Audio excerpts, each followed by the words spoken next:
Media మిత్రులందరికీ నమస్కారం.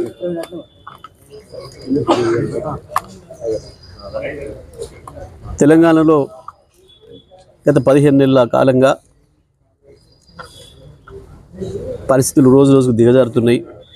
రాష్ట్ర ప్రభుత్వ పరిపాలన దిక్కులేనిదైంది. రాష్ట్రం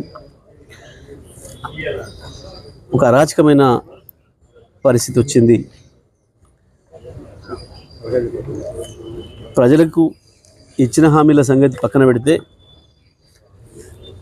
గతంలో కేసీఆర్ ప్రభుత్వం ఇచ్చిన వసతులు సౌకర్యాలనే కొనసాగించే స్థితిలో లేదు ఈ ప్రభుత్వం. ఈ ప్రభుత్వానికి ఒక ప్రణాళిక లేదు. ఉన్నది ఒక్క ప్రణాళిక, కేవలం డబ్బులు దోసుకోవడం. లంచాల రూపంలో ఒకవైపు అయితే కమిషన్లు అనేది ఇవాళ సర్వసాధారణం అయిపోయింది. ఏ సాధారణమైన వ్యక్తిని పలకరించినా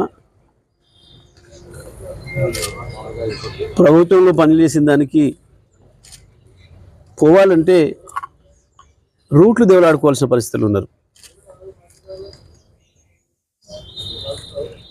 10 నుంచి 20% చేరింది కమిషన్ ఇప్పుడు అనేది ప్రజలందరూ మాట్లాడుకుంటున్నమాట.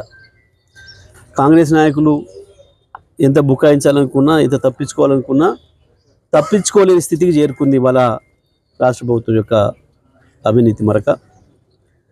స్వయంగా సెక్రటేరియట్లోనే, ఆర్థిక మంత్రి ఛాంబర్ ముందే కాంట్రాక్టర్లు పాపం నిరసన తెలిపాల్సిన పరిస్థితి. మరొక వైపు